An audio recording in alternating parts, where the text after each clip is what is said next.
Okay, folks, we're going to get started. And before I start, we got a few stragglers, so I decided I'll tell you something funny, which you probably will appreciate, and I'll say the prayer. This is a little story that will perhaps amuse you. I was invited to speak to a conference of cloistered nuns. Now, in the good old days, cloistered nuns only went out to the doctor, and the only time they went out. The doctor couldn't come, or they went to the hospital. Well, these cloistered nuns travel all over the place. The world is the cloister. And they have, 8 or 9, and they go to the Association of Contemplatives. They meet for 3 or 4 days at some Catholic college or something, and they have buzz groups on divine love and things like that. And they invited Monica Hellwig, this is some years ago, to be the principal speaker. And in order to calm down the old ladies, they invited me to say the Mass and give the homilet, a short homily. It was specified short. And I've often been this. I've often been the token black who integrates the group. You see, they don't ask me too much anymore, but they did. And I knew exactly what was happening, and I had my homilet prepared, a Spanish homilet, okay, with lots of jalapeno peppers in it.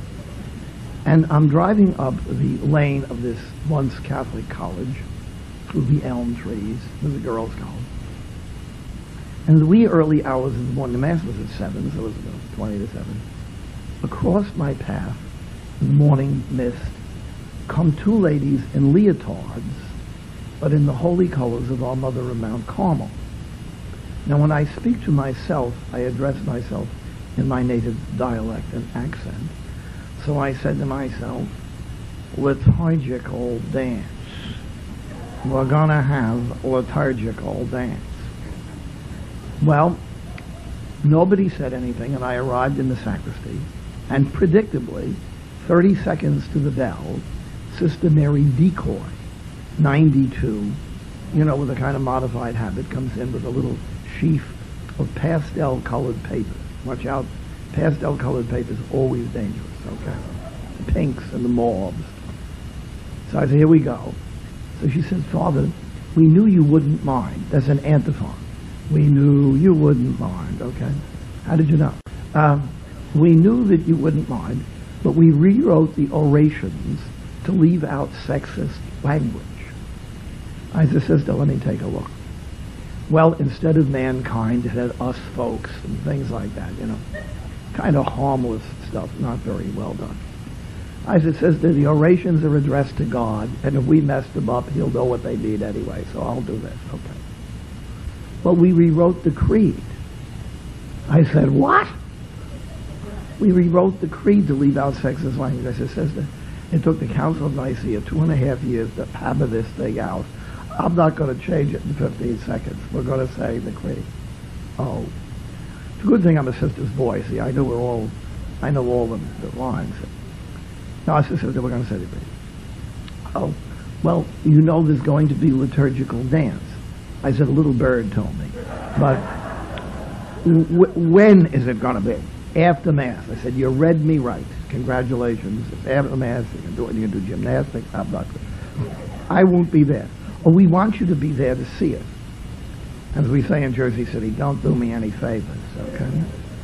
So I said, well, Sister, I'm not very good. I'm at the pirouette. I haven't practiced, Oh, you don't have to dance. I said, oh, well, that's a relief. Okay. So, well, what am I supposed to do? Well, you can't sit at the bench because there won't be room at the priest's bench. Would you get behind the tabernacle? Thanks be to God. The tabernacle had been moved to a column, a stone column about this big, and in a rather prominent place. Okay. I mean, you can find it. So I'll go behind the tabernacle. Okay. So at the end of Mass, now the ladies must have put on their habits again because they didn't come up to communion in the leotards. But at the end of Mass, I look over, and here at the sacristy door are the 2 sisters I had seen previously. And I noticed that one of them is a little on the plump side, Paunchy might almost be the word, you see. And I don't know much about ballet, but what little I know is like playing the violin. If you don't do it well, don't do it at all, you know. You can play the guitar and be lousy and nobody will ever know the difference, but if you're playing the violin and doing the ballet, you better be pretty good. So I thought, well, here we go. Okay, so I'm over behind the tabernacle. Now, you can't dance, you know, to the Salve Regina. There has to be a little pop, pop, pop, little Tchaikovsky there, you know, Swan Lake or something. So I'm preparing myself like a good sister's boy. And out sister comes, and there's a step where the ballerina goes sideways. I don't know what it's called, but out she comes, and she hit the floor like Grant took Richmond, you know. Crash. She didn't fall down. It was just the loudest thump I ever heard, you know. Every candle in the place was going like this, you know. And I'm behind the altar, and I couldn't stop laughing.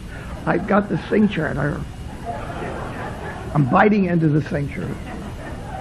And now you may not believe this, but I heard laughter coming from the tabernacle. The Eucharistic miracle about St. Vincent, you know. Well, you know, my Irish great-grandmother told me, if you go through life, you can laugh or cry, and you'll live longer if you laugh, you know. So, some of this, you just have to sit back and be an observer of the passing scene. I mean, some of it is just so silly.